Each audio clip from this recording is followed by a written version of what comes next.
Good afternoon. Thank you, Julio and team. I feel the great desire to follow suit of my other panelists and discuss when I was forced to move after 10 years of Africa to Atlanta, to Carlos Del Rio's hometown, to see this just shockingly poor continuum of care results that he's been able to achieve over the past few years. But I won't do that.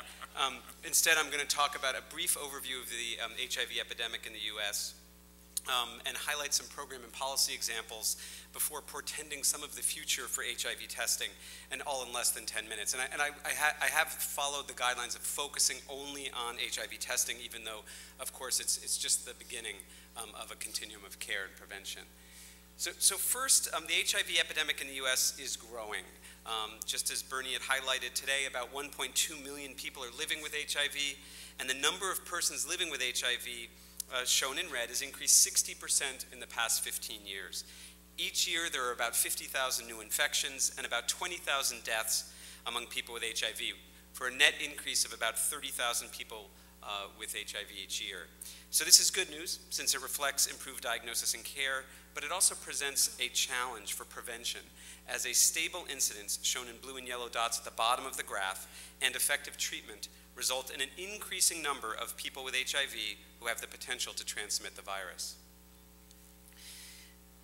This issue is highlighted in this graph, which shows, again, increasing HIV prevalence in the background bars, and shows in orange triangles the transmission rate defined as the estimated annual number of new HIV infections per 100 persons living with HIV, which declined 87% since the mid-1980s, from 31 to 5.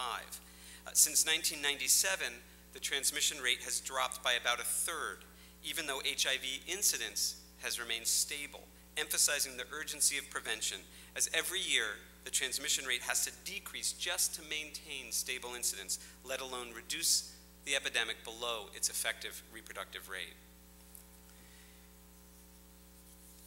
So in addition, the US has a situation where HIV is a quintessential issue of health inequity. African Americans are 8 times more likely, and Latinos 3 times more likely to have HIV than white Americans. This is highlighted among women, where it's estimated that 1 in 32 African American women and 1 in 500 white or Asian women will be infected in her lifetime. HIV prevalence is associated with population density, region of residence, poverty, education, employment, and homelessness. And MSM are more than 40 times more likely to have HIV than other men and women. And if current trends continue, 50% of gay and bisexual men in the United States are expected to have HIV by the age of 50. Given these sobering data and the need for a large proportion of people with HIV to know their status for treatment as prevention to be maximally effective, what's the state of diagnosis in the country?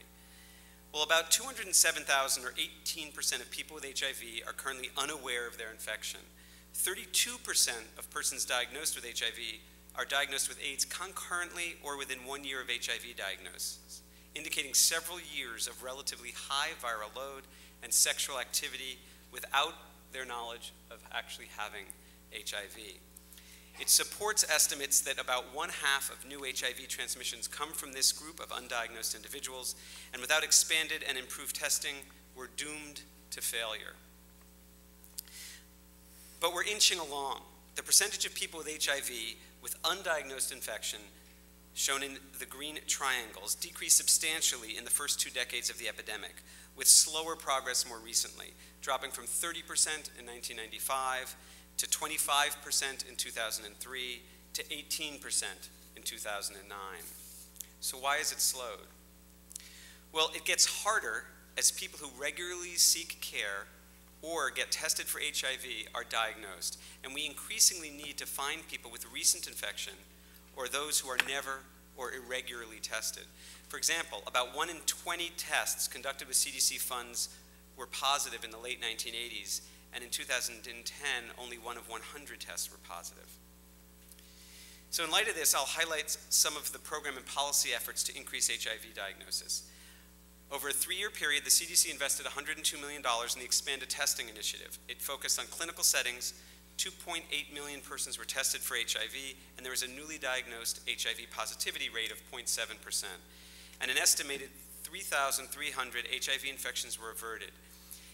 $1.1 billion in direct medical costs were saved, and it achieved a return of $1.97 for every dollar invested. So I'd like just to comment about that for Dr. Cohen, who said it's very unusual to have studies show cost savings. Well, in fact, it's unusual to show programs that have cost savings, but this is one. It is also not enough. We also support targeted testing for people at very high risk of HIV infection. In the US, 60% of youth with HIV are unaware of their status, and among youth, more new infections occur among young African-American MSM than any other group. CDC is funding 34 community-based organizations to implement testing, linkage to care, retention in care, and sexual behavior change practices for MSM and transgender of color. And the program receives $11 million a year. We estimate that there'll be 90,000 tests conducted over the 5-year project period with a required minimum of 4% positivity rate and a current program monitoring results of 3.9%. This would result in 3,500 new HIV diagnoses. This slide illustrates the need not only for more testing, but also for more frequent testing, particularly among MSM. In 2008, our national HIV behavioral surveillance system showed that 45% of newly diagnosed MSM reported being tested for HIV sometime in the past year, and 29% had been tested in the past 6 months. So high incidence requires more frequent testing if people are going to accurately know their status. Yet current recommendations are somewhat limited in recommending HIV testing only at least annually for persons with ongoing risks for HIV. And risk screening doesn't seem to work, as the overall prevalence of undiagnosed HIV among MSM who reported high-risk behaviors at 7% was similar to those who did not at 8%. So CDC is working to revise our testing recommendations for sexually active MSM. Changing institutional policy is also possible. The Veterans Administration, under Dr. Ron Baldessari's guidance, initially changed some of their guidelines. They provide health care to 5.5 million Americans, and historically HIV testing was restricted by law and required written informed consent and scripted counseling. In 2009, the VA policy was revised to routinely offer HIV testing to all veterans and to remove the previous requirement for written informed consent and pre- and post-test counseling. So current policy requires that verbal consent be documented and written information be provided to patients. And in 2009, 9% of outpatients had ever been tested for HIV, but by 2011 this increased to 20%, representing 1.2 million more veterans tested. So lastly, I want to touch on some issues and opportunities. Detecting acute infection is increasingly important in high-incidence populations. In Seattle, approximately 0.3% of frequently testing MSM in an STD clinic were found to have acute HIV infection, which constituted 20% of all HIV infections detected. In Los Angeles, 74% of 35 acute HIV infections identified were from MSM, representing 25% of all HIV infections detected. And in New York City, 0.08% of STD clinic patients had acute HIV infection, almost all of whom were MSM. In that study, acute infections represented 9% of all infections detected.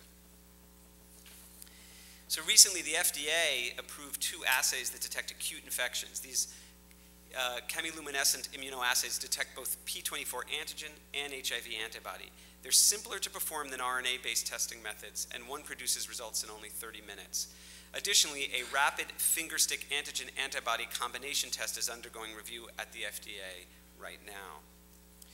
So how good are the 4th generation assays? The proportion of acute infections detected by 4th generation tests that were RNA positive but negative using 3rd generation antibody assays ranged from 71% to 84%.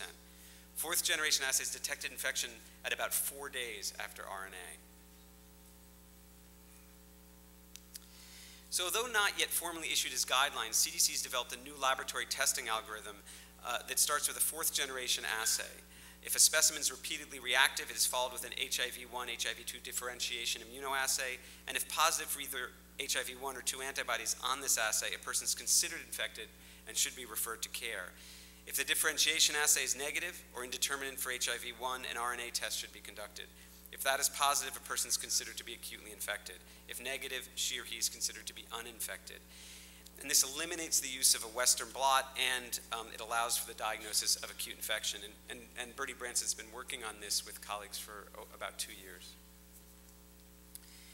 So in addition, the U.S. Preventive Services Task Force recently issued draft recommendations that provide a grade A rating for HIV screening. In 2014, there'll be no insurance copay in most circumstances for preventive services supported by a grade A or B recommendation. Thus, if these recommendations are finalized, they would eliminate one of the obstacles to widespread adoption of the CDC 2006 testing guidelines. So in addition, last year, the FDA approved an over-the-counter oral fluid HIV test. This is the one that Dr. Marham just mentioned. There are a number of potential benefits to home-use HIV test kits. Easy access and self-use could lead to more people tested and more frequent testing, both of which could lead to more people knowing their HIV status and potentially earlier diagnosis of HIV and earlier intervention with ART and behavior change. But there are also potential risks for over-the-counter tests. The current test has a long window period, and it could miss some early infections, and a misinterpreted result could increase risk behavior and potentially lead to additional infections. It's also unknown what proportion of people who diagnose themselves by giving themselves a self-test will be actually linked to care within a timely fashion. So lastly, one of the most important game-changing strategies is the integration of surveillance and program activities at the health department and the clinic levels. Clinical care tends to focus on the inner circles represented here, caring about patients prescribed ART and receiving regular care. Public health tends to focus on the outer circles, all people with HIV, whether diagnosed or not, but monitor few indicators within the healthcare setting. Increasingly, we need to expand the scope of responsibility for both parties, so the public health system monitors outcomes such as viral suppression and holds the healthcare system accountable. And clinics strive to improve the quality of care, including preventive care, for a larger scope for patients. So I also want to just thank Bernie as well as Nisha Musakani for helping to develop this talk.